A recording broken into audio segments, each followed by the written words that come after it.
The Lackawanna County Historical Society presents a video presentation of the historic bridal event held June 11th, 2023 at the Madison, Minnesota VFW. Come along as we take a trip down memory lane.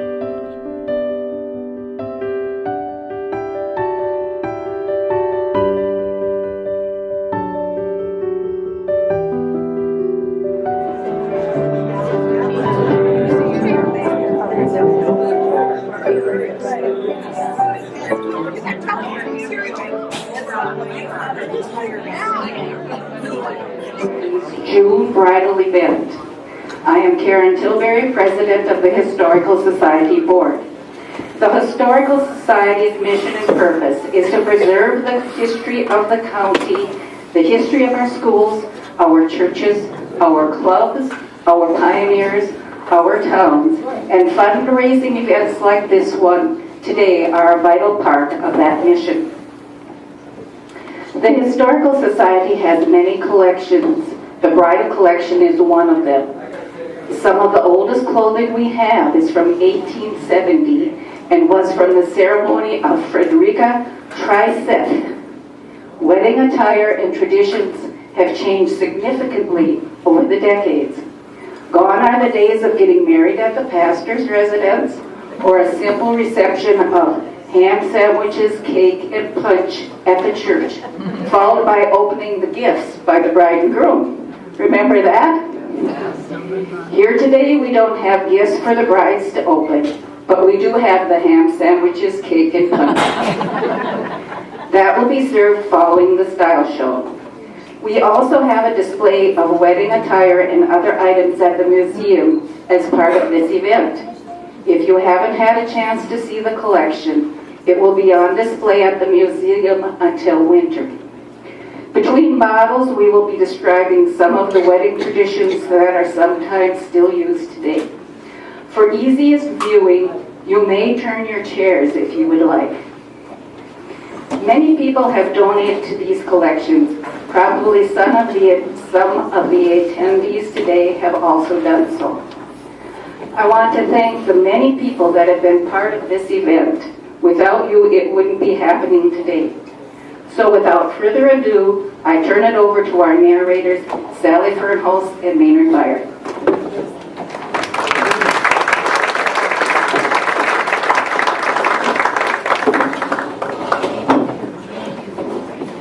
Good afternoon, everyone. Nice to see a good crowd here on behalf of the Historical Society. We thank you all for coming this evening, or this afternoon, I guess it is still. Sally and I are going to do our best to keep you updated on what's going on here today. We've got a lot of information to get through. It's a great program.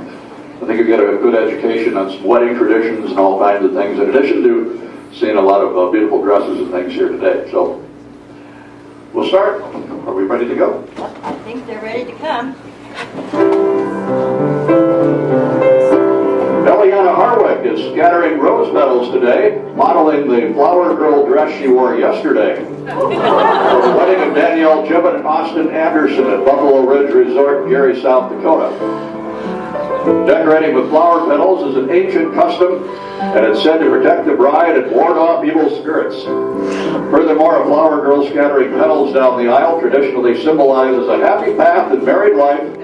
Flowers represent fertility, and rose petals mean eternal love.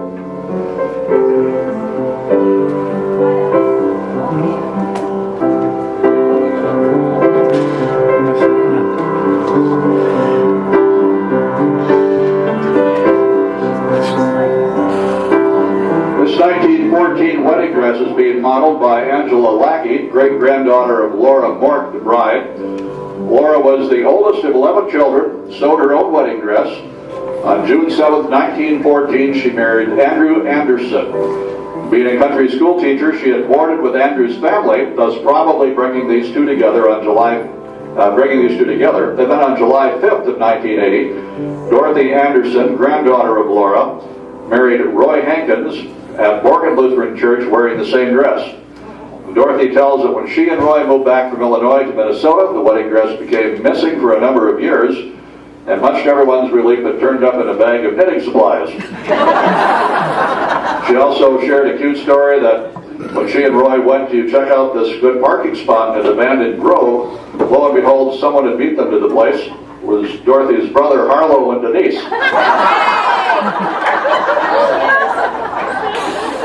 Yeah, Harlow. What a guy.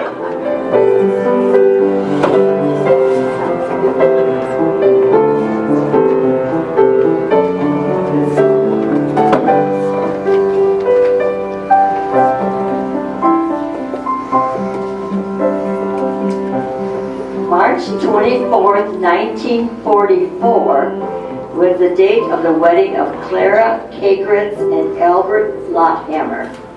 The model of this dress is Isabel Milbrandt, great-great-niece of Clara. Clara and Albert's wedding was typical of the time. The ceremony was held at Trinity Lutheran in Walter Township Church of the Bride. The bride and groom each had 2 attendants, and the flower girl was the niece of the bride, and the ring bearer the nephew. Clara was given in marriage by her brother Harold, as Clara's father was deceased. The reception for 125 guests was held in the church parlors after the 3 p.m. ceremony. Thank you, Isabella.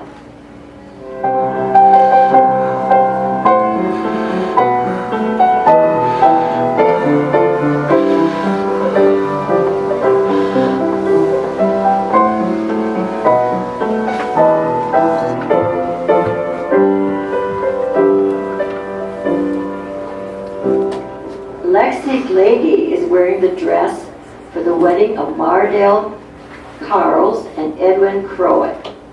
Mardell and Edwin were married on Wednesday, February 23, 1949 at St. Joseph Chapel in Rosen at 9 a.m. The wedding breakfast, dinner, and supper were served at the home of the bride's parents for about 70 guests. Standing up for the bride was Mary Lou Carls, her sister, and James Crowett, brother of the groom. The bridal gown was previously worn in February 1948 by Sylvia Carls, sister of Mardell, for her marriage to Charles Crowett, brother of Edwin.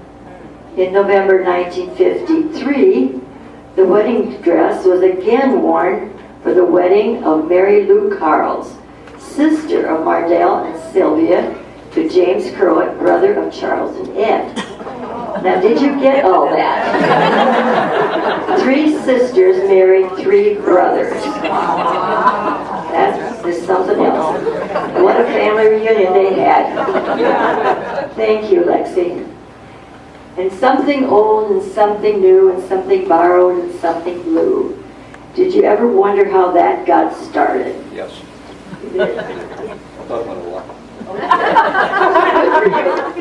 Were you superstitious? Tell me about it. Okay, it all had to do with the bride, of course.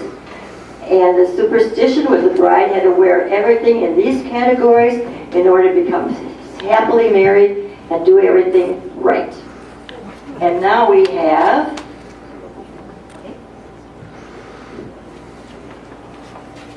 It was a dark and stormy night on December 30th, 1972 for the wedding of Karen Kakritz and Colin Tilbury at the Marietta United Church of Christ. Attendants were Pat Kakritz, Cleon Tilbury. The weather was cold with freezing rain.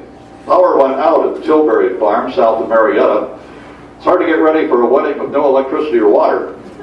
Kakritz place north of Nassau was lucky with their wedding preparations as the electricity stayed on. Fortunately, the power stayed on for the wedding at the church in Marietta.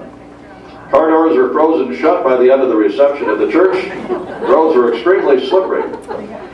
Wiley Pachokas is a model for this dress that was originally worn by Cheryl Vold in 1969, one of Karen's sisters.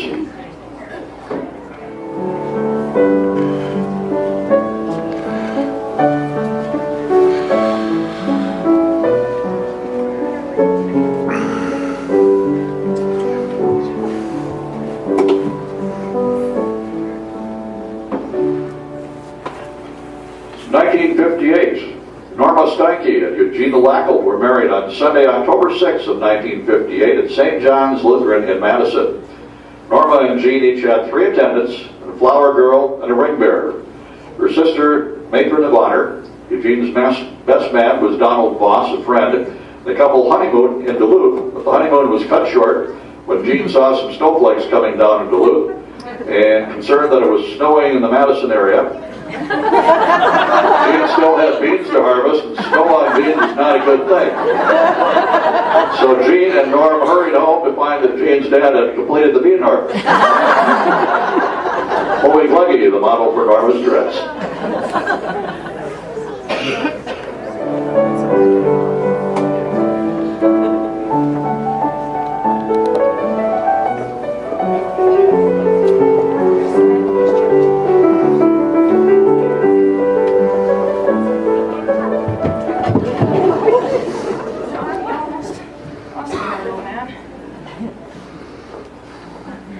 United Church of Christ was the location of the wedding of Julie Tilbury and Travis Milbrand on June 16th of 2012.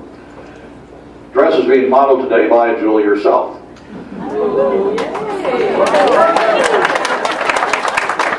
The officiant was David Hall, chaplain of the Madison Lutheran Home. You may have noticed that Julie was a bit unconventional with her red heels and her wedding attire.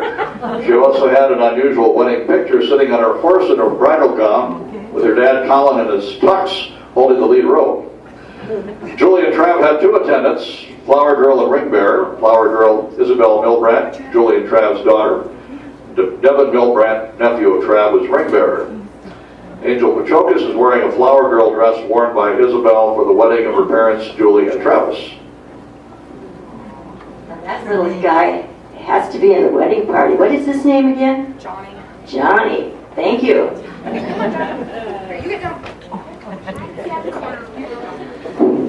There is a tradition about white dresses. Do you know when that got started? It all had to do with Queen Victoria, because in England, brides were supposed to wear red. She wore white. And here we have Josie Sherb wearing the wedding gown of her grandmother Alice Sherb. Have you noticed in these gowns how teeny tiny people were? Josie's grandmother Alice Manson, married Charles Sherb at the Congregational Church in Appleton on March 5th, 1960. Alice and Chuck each had 3 attendants. The flower girl and ring bearer were students from Alice's Sunday school class. Alice and Chuck started seeing each other as juniors in high school. Chuck's friend had asked Alice out for Chuck. After dating for several years, Chuck asked Alice if they were ever going to get married. They took a 1-month honeymoon, visiting relatives in California and Illinois, as well as seeing the Grand Canyon, Las Vegas, and the Black Hills. Thank you, Josie.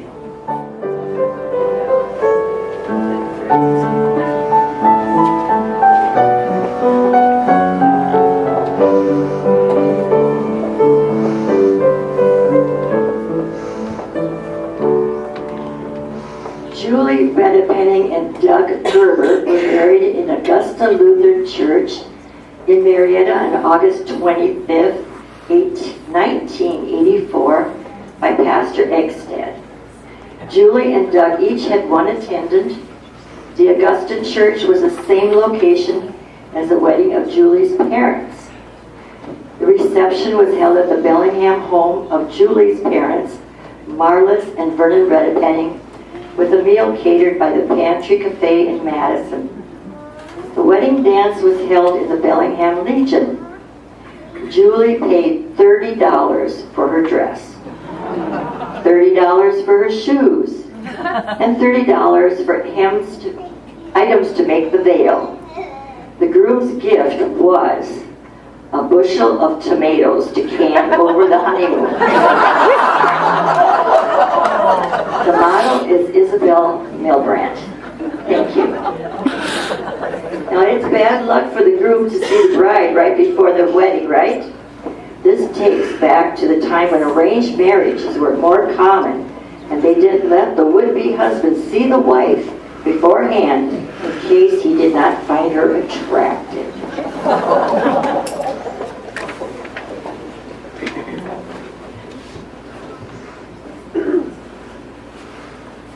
Ethel Johnson and Marlo Shellstead were united in marriage at Garfield Lutheran Church, rural Marietta, 7:30 p.m. on April 10th of 1965. The weather that April day was cool and rainy. There was so much rain and snow melting that 5 Mile Corner south of Madison was underwater. All 5 of Ethel's sisters were at her wedding. And when pinning flowers, they discovered that one has been forgotten, the most important guy there, Marlo. The reception was held in the church basement. The mischievous uncle and cousin decorated Marlo's 1958 Chevy and stuffed the back seat with crumpled up newspapers. Marlo laughed, but Ethel wasn't certain that one of the mischief makers was hidden back there, so she kept poking in the back seat. Ethel and Marlo took a wedding trip to the Ozarks. The model for this gown is Sadie Hacker. Thank you, Sadie.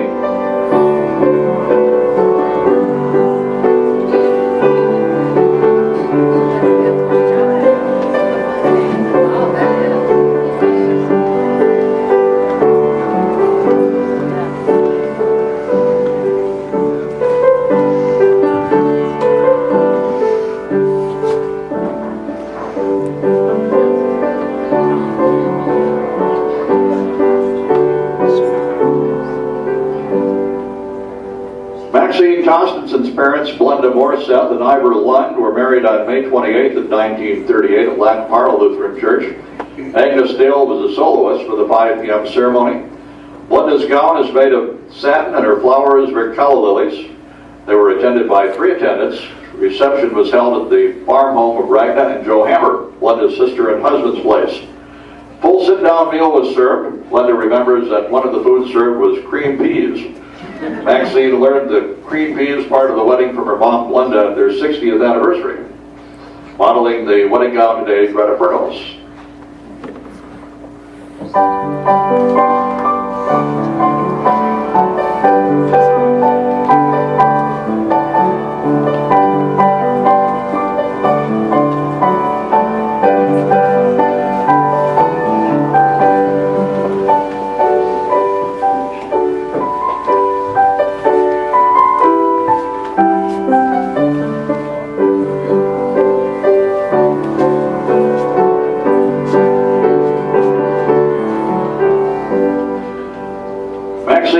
And Arthur Tostenson were married on June 18, 19 p.m. at Lac Parle Lutheran Church by Reverend Clarence Hoagie. It's a beautiful summer day, so Art baled hay with his father all afternoon. Maxine's mom, Blenda's sister Ragna Hammer, and Maxine made fancy sandwiches and lunch for 250 guests. The punch bowl had peonies with frozen in ice. It's very pretty. Maxine had a new dress with matching purse, hat, gloves, shoes for leaving for the honeymoon. When Art and Maxine were leaving for the church, the car wouldn't move. Art's friends had put it up on blocks. And all the guests were standing around the car laughing. The honeymoon trip was to Banff, Canada, Glacier Park, and the Black Hills. Maxine and Art were married for 61 years. Wearing this gown today is Mackenzie Lorenzen.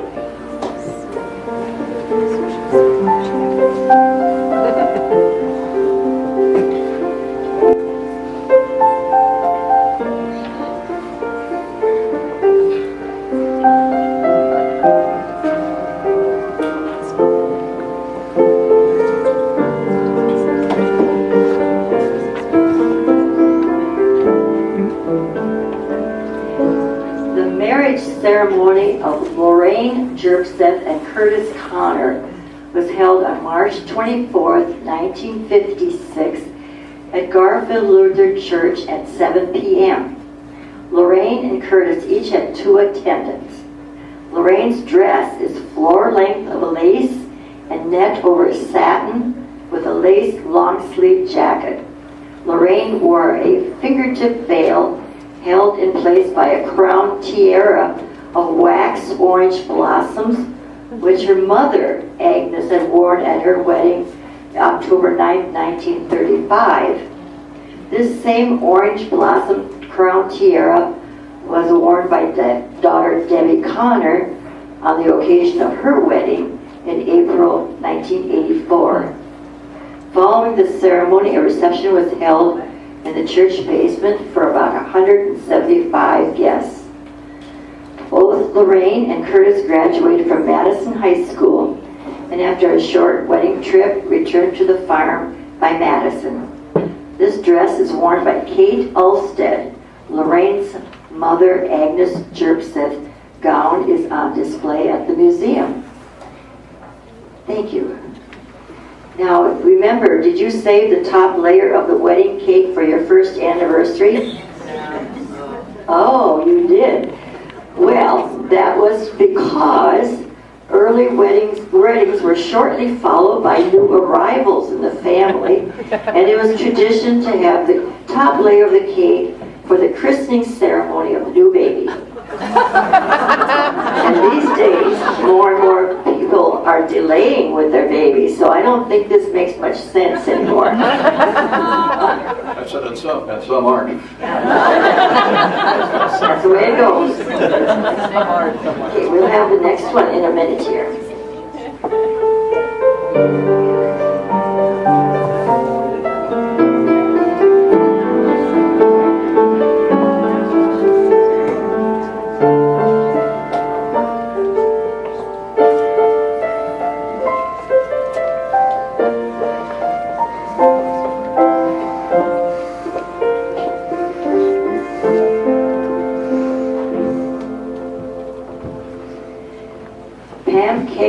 And Joe Strike were married June 1976 at Trinity Lutheran Town Walter.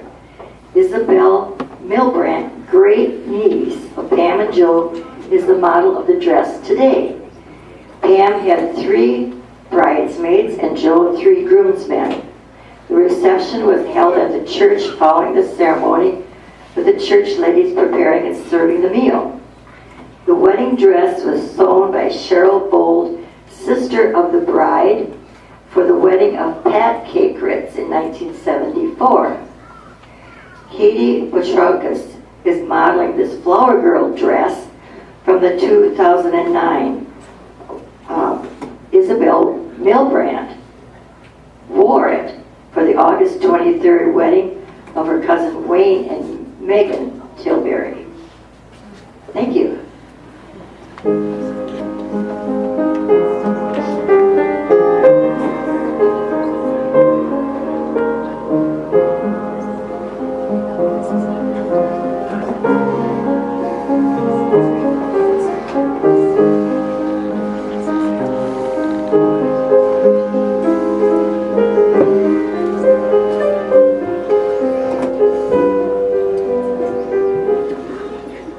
Violet and Verna Haugen were identical twins born in 1930 by Madison.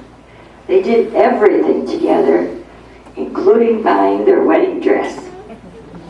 Violet wore a hoop with the dress, and Verna did not. Their parents purchased the gown in Watertown, South Dakota. They were both married in Garfield Lutheran Church, each of them baptized and confirmed there. Verna was married in September 1950, and Violet's wedding was in May 1951.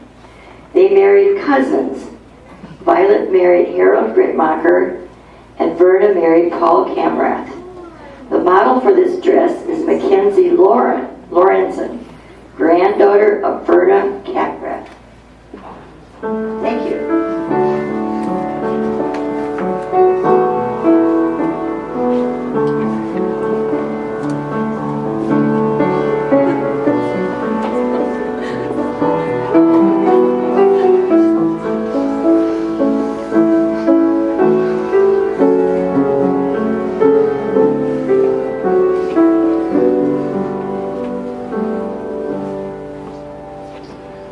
Started as a beautiful day, December 9th of 1989 in Brookings, South Dakota, when Mary Miner married Jeff Olson.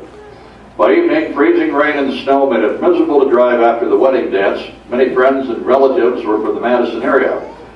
The bridesmaids wore royal blue dresses, the groom and groomsmen wore black tuxedos, and Mary Olson's wedding dress is being modeled by De Raggans. Well, prior to the 5th century, the ring finger was actually the index finger.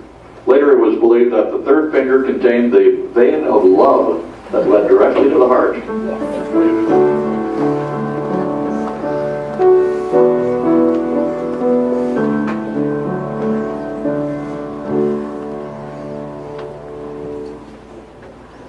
Glad Bombeck and Harvey Hested were married on April 19th of 1969 at the Bellingham Methodist Church. They were married in the spring following the famed winter of 68 and 69. Their wedding was postponed a month as Glad's dad passed away, and his funeral was on that Saturday in March. In rescheduling a date, taking into consideration yard weekend, spring work at the farm, etc., it ended up on a Saturday that was Harv's birthday. He thought it was okay getting married, turning 25, meant his insurance rate dropped almost in half. In addition to the wedding date change, hours before ceremony, Glad's oldest brother cut off part of his thumb after getting in the lawnmower, getting ready for the season to Florence, their mother. He was pale and wobbling as Glad walked him down the aisle in place of their dad, Bill. Glad's dress is an Empire cream lace style, typical of that era. She wore a cameo necklace that was a gift to Glad's mom from Glad's dad for their wedding. Florence, Glad, and Glad's daughter, Cammie, all wore it for their weddings. Greta Fernals is the model for this gown.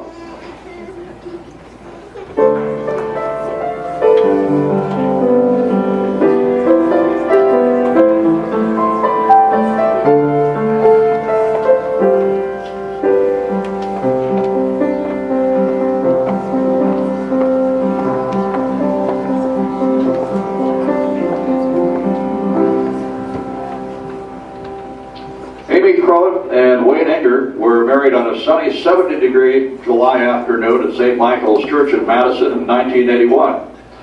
Being a farmer, Wayne was ecstatic because it had rained an inch that morning. Also, according to an old wives' tale, rain on your wedding day is good luck because it signifies that your marriage will last, because a wet knot is difficult to unravel. I'm learning all kinds of stuff here. Wedding party consisted of 4 bridesmaids dressed in yellow and groomsmen in powder blue. As they left the church, a friend blasted, "Another one bites the dust" on his car stereo on the street outside the church.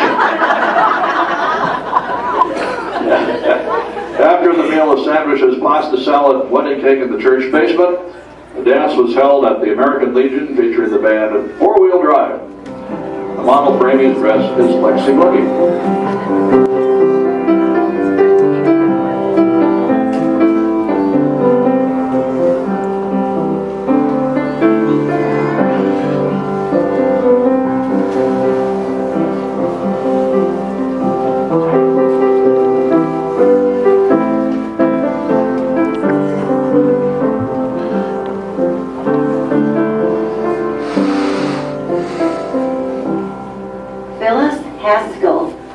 Fergus Falls married James Hageland of Hantho Township, December 18, 1954 in Fergus Falls. The wedding had to take place in the winter because Jim had told everybody it would be a cold day when he got married. Phyllis recalls that when the soloist had not appeared by 3:45 for the 4 o'clock wedding, Phyllis's mother called the soloist's mother.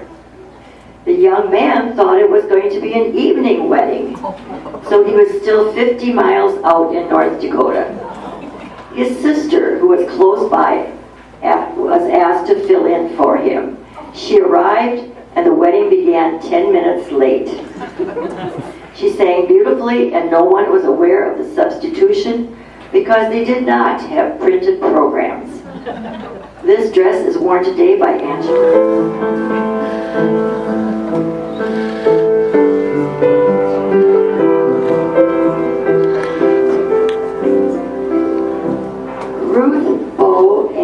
Carl Larson were married on a Friday evening ceremony at 7:30 in the Pelican Lake Lutheran Church in Ashby, Minnesota on June 30th, 1950. The reception was held at the home of Ruth's mother for 35 to 40 guests.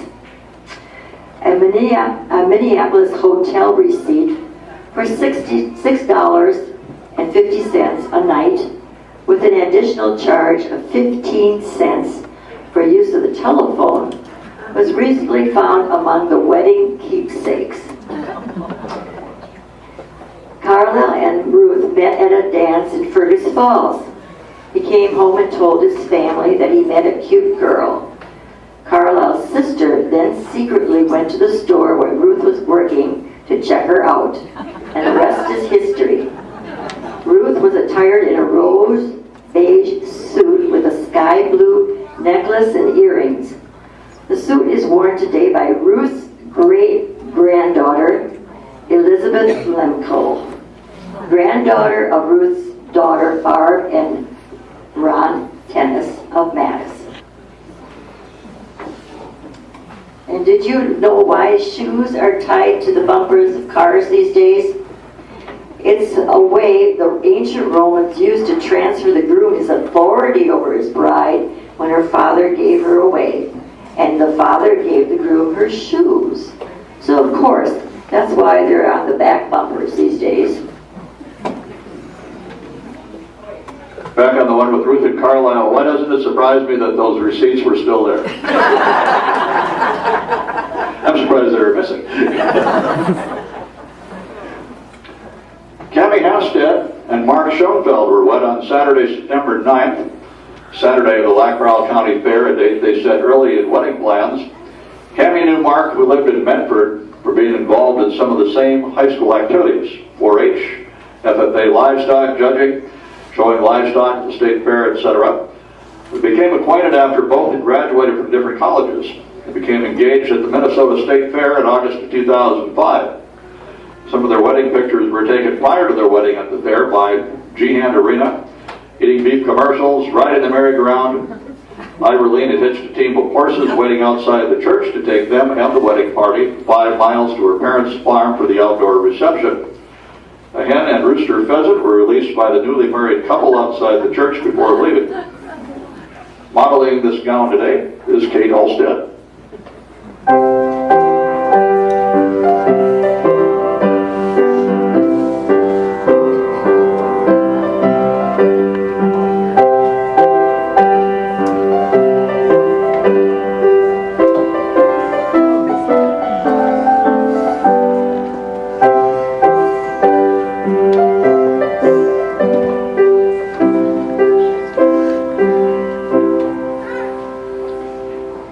We now go to 1976. Terry Nelson and Herbert Leesburg were married at Faith Lutheran of Madison on June 25th of 1976. Terry was attended by her sister Velma Susie Nelson. Herb had as his best man Conrad Zippelman, his brother-in-law. Wedding was on a Friday evening at 7 o'clock, followed by a reception at the church hall. The couple honeymooned at Yellowstone National Park. Wedding dress was sewn by Terry with assistance from Herb's sister Lavella, with a veil borrowed from Lavella. Isabel Milbrand is a model for Terry's gown. Cake topper from their wedding is being used today on the wedding cake.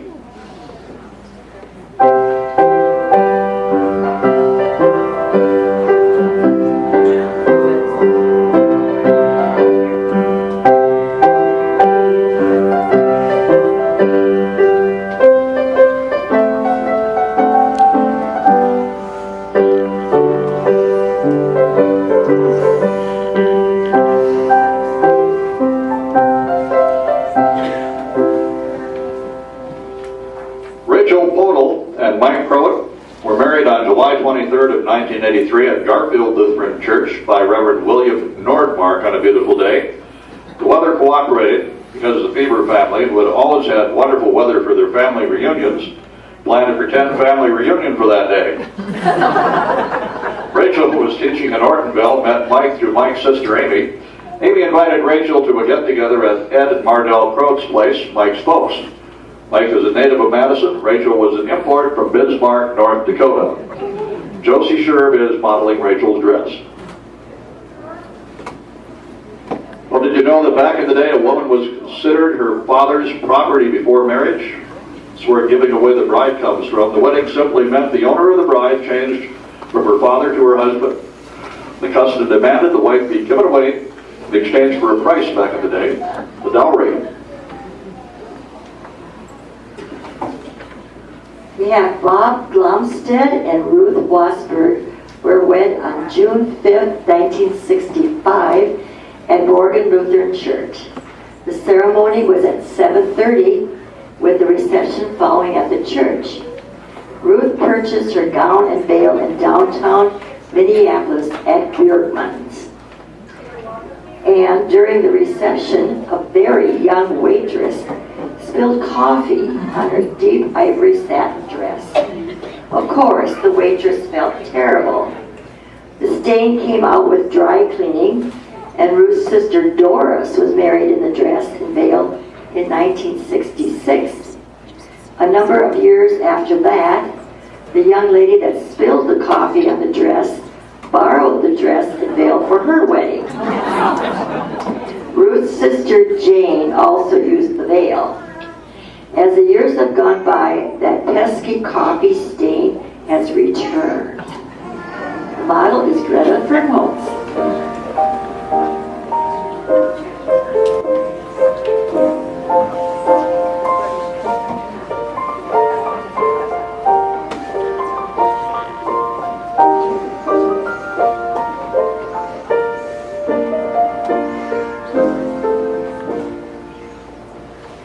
Bonita Sommerfeld and George Miller were married on Saturday, August 30th, 1952 at Trinity Lutheran Church in Dawson at a 7:30 p.m. ceremony. They were both accompanied by 3 attendants. The reception was held in the church parlors. The model for Bonita's dress is Dee Dee Rankins.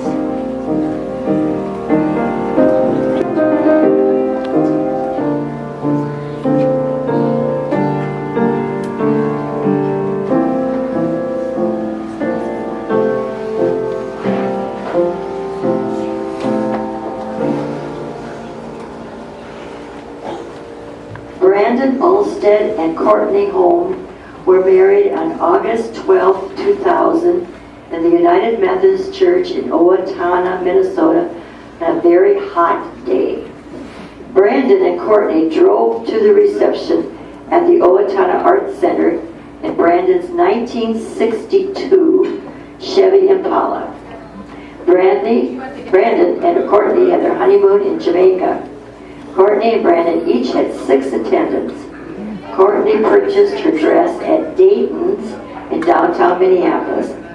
Kate Ulstead is the model for her mother's bridal gown. Very good. And did you know the garter toss? How many of you did the garter toss business? It's considered lucky in ancient times. Guests would follow the newlyweds to their private room and rip apart the bride's gown. You get a piece of it. And at the time, the groom and the bride would lock themselves in somewhere. Then they would throw the bride's garter at those people waiting outside as a symbol of their freshly consummated marriage. Oh my God.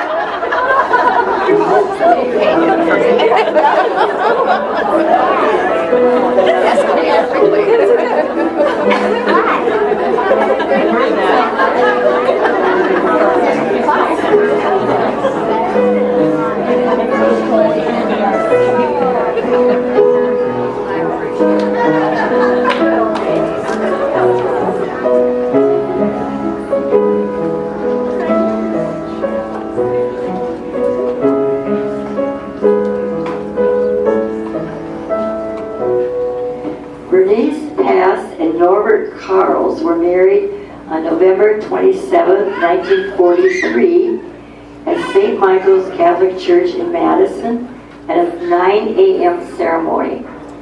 Bernice was raised in Madison and Norbert was from Big Stone City. Following the ceremony, a dinner for the immediate relatives was served at the home of the bride's parents.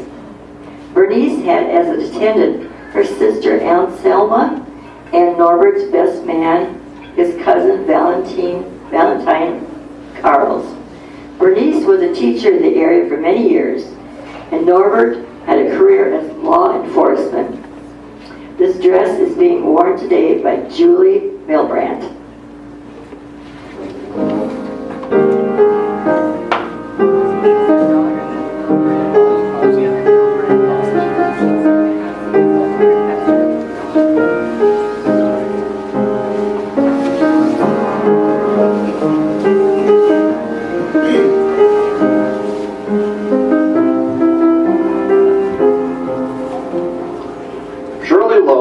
Marlon Hanson were married on a beautiful March day in 1959 at First Lutheran Church in Monaga, Minnesota by Pastor Berg.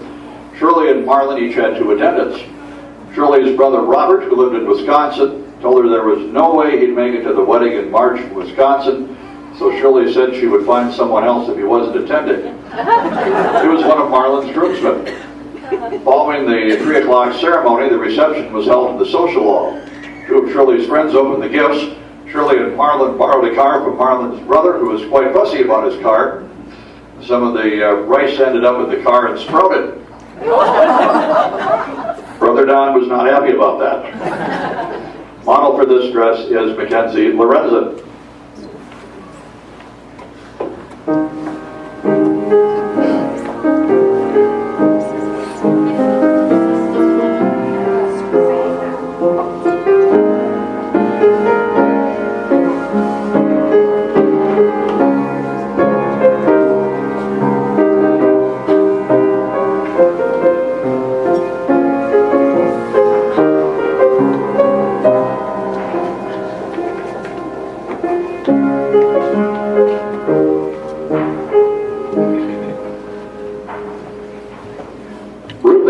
Of Appleton and Claude Larson, native of Odessa, were married on Sunday, July 3rd, 1960 at 8 p.m. at Trinity Lutheran Church in Appleton. The wedding party consisted of 4 bridesmaids and 2 groomsmen, or 4 bridesmaid and groomsmen, 2 junior bridesmaid and groomsmen, flower girl and ring bearer. The reception with a 4-tier wedding cake for 325 guests was held at the church parlors. Ruth and Claude took their honeymoon trip to Canada, and northern Minnesota, and settled in Bloomington. Ruth's dress was worn by their daughter Naomi in 1980. Naomi and Doug Dempsey were married on June 21st, 1986 at Lewisburg Lutheran. The day was so hot that the candles for the candlelight ceremony in the pockets of the ushers melted and weren't straight. Model for this dress, Sadie Hacker. Junior bridesmaid gown of orchid taffeta with orchid cummerbund and bow is from the wedding of Ruth and Claude Larson, modeled today by Riley Petrokas. Riley is the great niece of Ruth and Claude.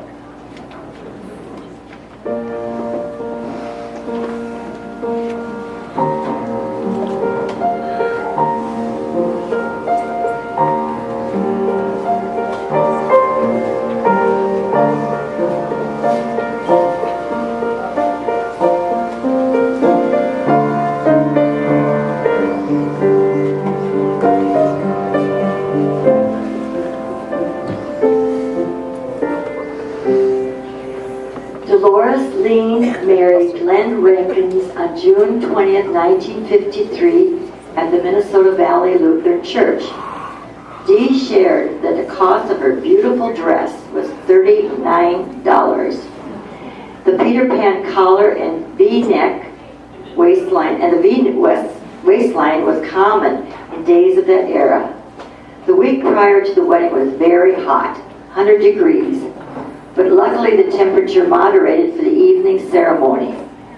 Of course, the basement tile floor had water on it from high humidity, making it dangerous for those kitchen workers. Dee Rankin's dress is being modeled today by Chloe Blakey.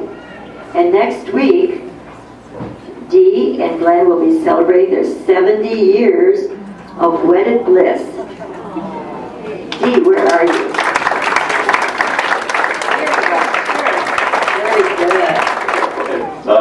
Karen Crow and Garrett Olson were married August 1st during the COVID-19 pandemic. They could only have 10 people inside the church, but due to the mask mandate that went into effect the week of the wedding, they moved the ceremony outside, allowing 20 people to witness. They also had to downsize their reception tremendously, going from 350 down to 100 guests. But even with the circumstances, it still turned out to be a beautiful, hot day, almost 100 degrees. Hendrine Ann Halverson Mickelson, who was a daughter of early homesteaders to Hantho Township, Jens and Margaret Wasberg Halverson. She was born and raised on the farm in Hantho. On November 7, 1893, at the age of 17, she married Tullough Tom Mickelson at the newly built home of her parents, Jens and Margit Halverson, in Hantho Township. This was referred to as the Halverson place for many years. The dress was made by a local seamstress. The seams sewed by a machine with many hours of hand stitching in the hem, braid, and pleats. Hendrine used the dress for special occasions as one of her good dresses. This is perhaps why the original waist has been altered. It is rumored one of her daughters wore it to a roller skating party as a costume. Tullough and Hendrine had 18 children, 15 who survived. Before her unfortunate death in 1919, at the age of 42, she was buried with the last of her children who were stillborn at the time of her death. As the years went by, the dress eventually went to Hendrine's daughter, Thelma, Mrs. Nels Hageland. The dress now lives with her daughter-in-law, Phyllis Hageland. And the final one we have to talk about here today. Before we do that, let's have a round of applause for Linda Anderson, our accompanist here today, doing her usual great job. Thank you, Linda.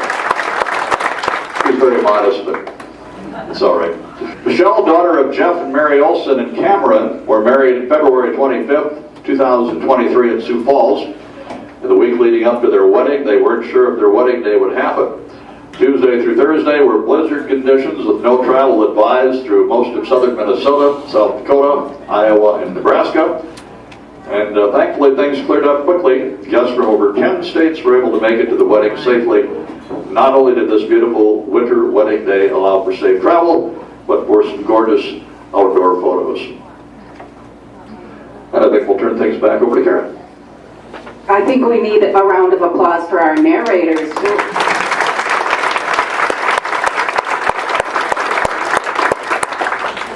Thank you for coming to our spring bridal event. We hope that you have enjoyed this trip through some of Lacoparo County wedding history. To end our program today, we have a bit of advice from a 1950s home economics textbook. This is titled, "For When Your Husband Gets Home." Some of you may have heard something similar to this. Have dinner ready. Plan ahead, even the night before, to have a delicious meal on time. This is a way of letting him know that you've been thinking about him and are concerned about his needs. Most men are hungry when they come home, and the prospects of a good meal are part of the warm welcome needed. Prepare yourself. Take 15 minutes to rest so you will be refreshed when he arrives. Touch up your makeup. I don't wear makeup every day.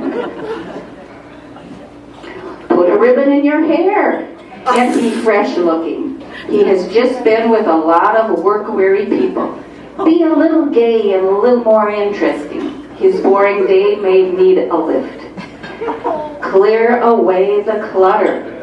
Make one last trip through the main part of the house just before your husband arrives, gathering up school books, toys, paper, etc. Then run a dust cloth over the tables. Your husband will feel he has reached a haven of rest and order, and it will give you a lift too. Prepare the children. Take a few minutes to wash the children's hands and faces if they are small. Comb their hair, and if necessary, change their clothes. They are little treasures, and he would like to see them playing the part. Minimize all noise. At the time of his arrival, eliminate all noise of washer, dryer, dishwasher, or vacuum. Try to encourage the children to be quiet. Be happy to see him. Greet him with a warm smile. Some don'ts. Don't greet him with problems or complaints. Don't complain if he's late for dinner. Count this as minor compared to what he might have gone through for the day. Make him comfortable. Maynard is laughing over here. Make him comfortable. Have him lean back in a comfortable chair or suggest he lay down in the bedroom. Have a cool or warm drink ready for him. Arrange his pillow and offer to take off his shoes. Speak in a low, soft, soothing, and pleasant voice. Allow him to relax and unwind. Listen to him. You may have a dozen things to tell him, but the moment of his arrival is not the time. Let him talk first. Make the evening his. Never complain if he does not take you out to dinner or to other places of entertainment. Instead, try to understand his world of strain and pressure, his need to be home and relax. Isn't that wonderful advice? Well, that's really amazing. It's exactly how my wife Deb and I have stayed married all these years. Especially that soft, soothing voice she has.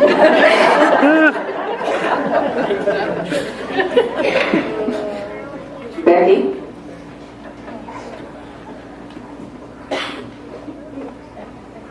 I want to thank all of you for coming. This is so much fun. And we are going to get started to eat. Okay, so one thing we forgot. We were practically perfect, but we forgot to have the family stand that had any connection to any of the dresses that were shown. So what we're going to do is start with this little reserve section here. So we're going to start with you guys to go and start eating first. And then we're going to go with you guys and you guys. But we'd like all of you to stand and then let them know who you were here to watch and to see. So you can stand up and then who were you here, whose dress was it that you were here to love seeing again? Well, I can talk for all three of my tables here. We came in honor of my mom and my aunt Verna, and the gal that modeled the dress was her granddaughter. So they shared the same dress and they're identical twins. So. And Doris? Doris was Verna's. Yes, and then Doris is the attendant right there. She was the attendant at Verna's wedding. And then Diane. Oh. Well, Diane was the flower girl. Well, anyway.